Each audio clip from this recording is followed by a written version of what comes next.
Oh, hi! So people are always asking me, you must have all this great wrestling memorabilia on display in your home, right? I used to. And I used to love having people over to touch it, to touch my stuff, touch my memorabilia. Because, like I said, it's just memorabilia. It's not life or death. But anyway, at various periods of my life, I've actually had a life. The last period like that was about 6 or 7 years. And unfortunately, in that time frame, I things accumulated and I stopped taking care of the displays, so I don't really have anything on display anymore. But the other night, I was walking through my hallway, going to the bathroom, and I said, there's a lot of good stuff on display here. I could just take everybody into my hallway. But you don't want that. So instead, I'm bringing the hallway to you. And it's funny because I do have 2 family heirlooms that are, well, they're not that valuable, but one being the Ethel Kennedy RFK condolence thank you letter and card that a family member had written condolences to her and received that back, and unfortunately it's worth about $25. And there's also a JFK signed letter from when he was in the U.S. Senate thanking another family member of mine for writing to him in congratulations.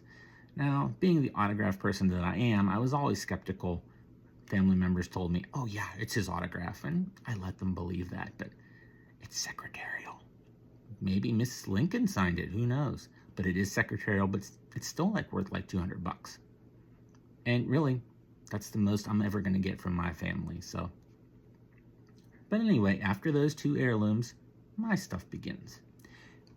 Stuff that I created or accumulated or whatever you want to call it. And this is a combination of both. Here we are in a $2 Walmart frame, my own personal Bruno Sammartino Hall of Fame plaque. Now, eventually I might transplant it, so to speak, and put it in a good frame, but I'm pretty happy with the $2 frame. Behind, you have an 8x10 of a photo that I personally took at the Hall of Fame, Madison Square Garden, 2013.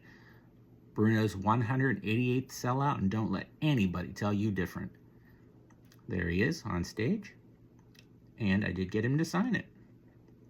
There's my ticket, and there's one of the Topps cards, which I also had him sign. I do have one of the authentic autograph cards that was a pull from a pack also of him, I think with that exact same picture, but for some reason I put that one. Maybe because I got it signed personally and it just kind of fit the personal touch there. Yes, I was at the Hall of Fame that year, and it was a great event. I mean, what a Hall of Fame to be at. And if you want proof, well, I'll bring you proof. There's me and Mike Rips, your other favorite YouTuber besides me, and if you ain't following him, you better. McMaz Rips. Best food vlogger ever. There we are. Photo taken by the great Uncle Brivin Jackson, who some of you know. Enough of us. When I started these vlogs, behind me, not today, but when I started, I had large autographed items with drawings on them, art of various wrestlers. If I had $1 for every time people asked me, what are those giant things? I wouldn't have any money because no one asked. But I'm going to tell you anyway. What they are turnbuckle pads, actual, real turnbuckle pads, not ring used, but created by High Spots, who creates many of the independent turnbuckles that you see in independent shows throughout the country, throughout the world.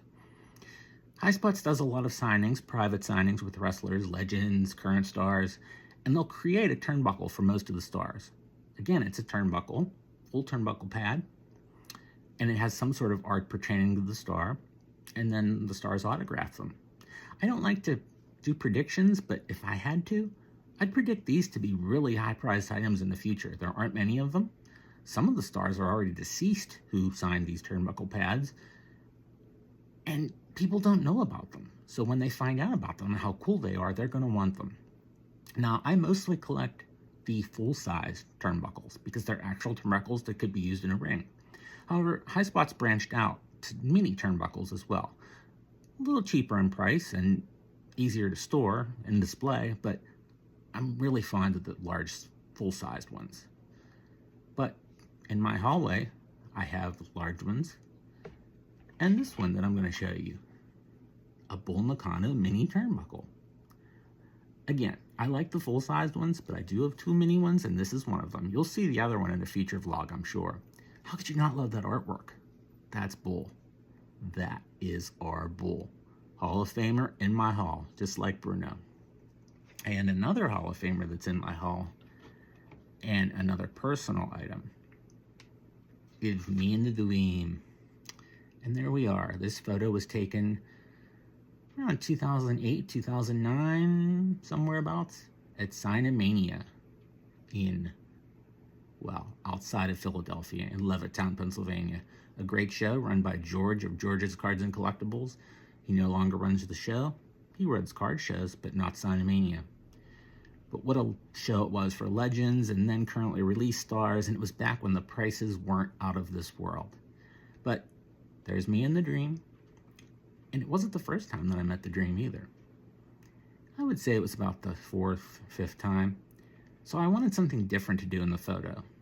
So I said, "Hey Dream, can we do the $1 Million Smile?" And he said, "We could do whatever you want, baby." And we did it, as you can see, with my fat face and the amazing Dusty Rhodes. I did have him sign it also at another point somewhere along the line, and he gave me the Dream Dusty Rhodes autograph there, which is pretty cool. If you know anything about Dusty Rhodes autographs, you know that he had like 5, 6, 7 variations. You hear about some stars who have 1, 2 variations. Papa Shango, if you ask, will sign his classic Papa Shango autograph, which is different. If you want to see an example, look at the Hasbro with the facsimile autograph. That's his old Papa Shango. Now he has a newer Papa Shango. And he'll do whichever you ask. In fact, he might be a little thrilled that you know what he's talking about. Or that you know what he's... Anyway, it doesn't matter. It's Papa Shango. We love him. We also love the Dream, and we miss him. And there's actually one other photo with me and a star that's hanging in the hallway. Well, there's me and Adam West, but unfortunately, aside from his cut Legends House appearance that I've grilled every legend about, and his brief little appearance in Memphis with Jerry Lawler, he doesn't really have much to do with wrestling. But there's another wrestler in a little 4x6 photo, signed, standing with me in a photo in my hallway. Not the biggest star, not a star as big as the Dream, but I think this star deserves their own little vlog, so we'll save that one. A little tease, as it were. So those are 3 of the items in my small, modest, meager JW hallway, but I hope you enjoyed seeing them. I hope you're enjoying the vlog as always. Remember, like, comment, subscribe, all that. Just watch the vlogs. And if you're watching this in real time, have a great Memorial Day weekend.